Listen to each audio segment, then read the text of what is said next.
You should train exactly the way how you would fight.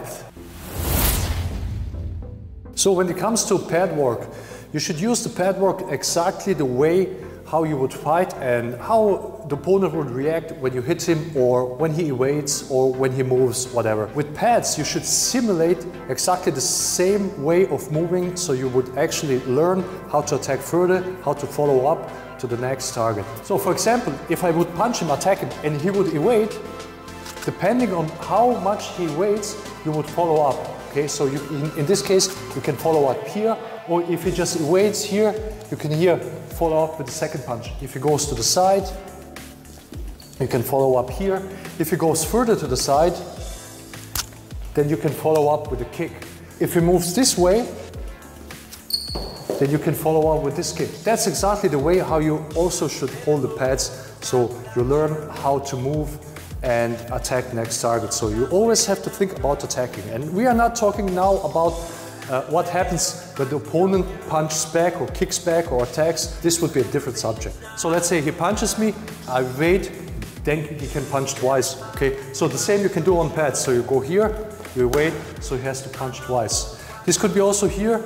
He punches, he evades, and he punches with a back fist. Then you go here and you hold the back fist. And then the same can be with the kick. He punches, I go here, then he go with a side kick, and you can go here, and then you let him kick. You can also connect all the techniques. You can go here, and you can go also here, and you can go also here with a side kick, same idea. So you can train to connect every technique, or you can also train just let him miss. If I evade to the right, so he punches, and I'll go here, then he can use the hook. The same idea you can use with the pads. You go here and here. And that's also the reason why you wouldn't push the pads towards his hand. Open the target roughly where my target would be. So my chin would be here, so the pad is near my chin, so it's the same distance. So he learns the distance to the opponent even when using the pads. So this is the distance. He can use his straight lead for this, and even if he would kick, same here. So the target would be my groin, and I open roughly where my groin is. So I won't open here or do something like this.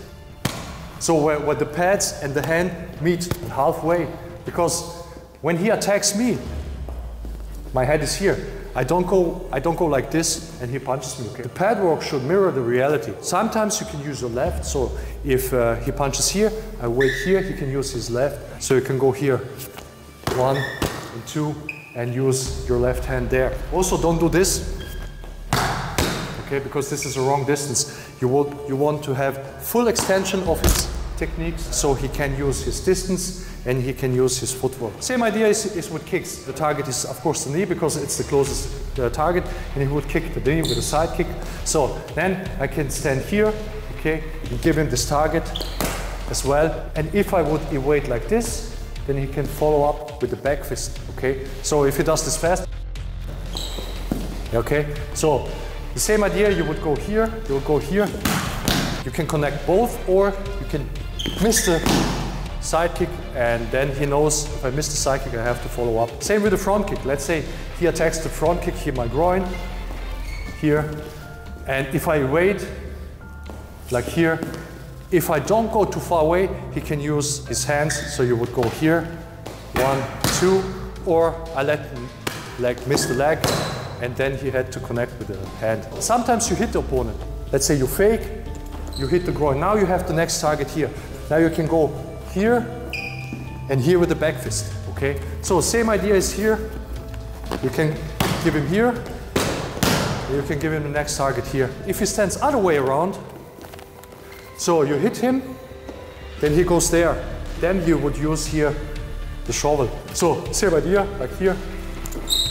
Then you can punch here. This is when he would kick me here, and I would go here down. So then you can hold here, 1 and 2. You would hold the same what would happen actually in reality. Okay, sometimes you don't hit, then you have to follow up to the next target.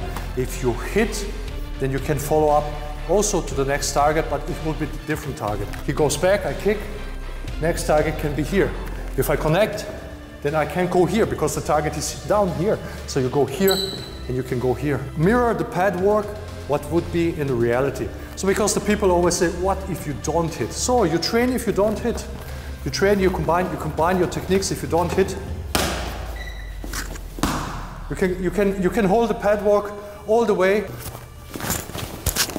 Okay, so no hit, no hit, no hit, no hit, and then hit. Okay, or here, no hit and hit. The same idea here, no hit and hit. Okay, or side kick, no hit and hit. You learn your techniques on pads, and then you learn it on your training partner. This training is very important. We use a lot of pad work, probably more pad work than most people, and we use it as realistic as possible. So you should hold your next targets where it makes sense and not just combining with no sense. Sometimes you can do your combinations just in order to practice the techniques, okay? But when it comes to practical application, it should mirror always the way a human would behave if he evades in what direction ever, or if he gets hit, behaves the way he gets hit. You punch the guy here, and then you go here, so you can practice the same here. So you can here, punch here, and then go here. So 1, 2, and then you can do the same with the other hand and here, okay? So you go here, and you can do the same with your left hand. If you go here, he punches, you go here, and then you go here. Then you can do the same. On the pads, this would be this here. So you go here and go here. Let's say he punches with his lead hand, and you go here, and then you go here. So then you do the same, you go here, you go to your left, and then with the hook, so you can hold in this combination of pads. Then you can also add, if you get blocked, just to show you. So let's say you go here, you give him this one, you give him a hook, then you block the hook, and he can punch with the same hand, different height. Or you can go here, here, you block the hook, and then you give him this one, okay? So when you, let's say he waits, and you punch here, and then you go here, okay? So a little bit you know about pad work in Jeet Kune Do, and you can implement this in your training, and you can even build up from there further. But always remember, you keep your drills as realistic as possible, as simple as possible, and then you can build up on this, and maybe some other time we're going to show more, guys. Thanks for watching, and see you next time.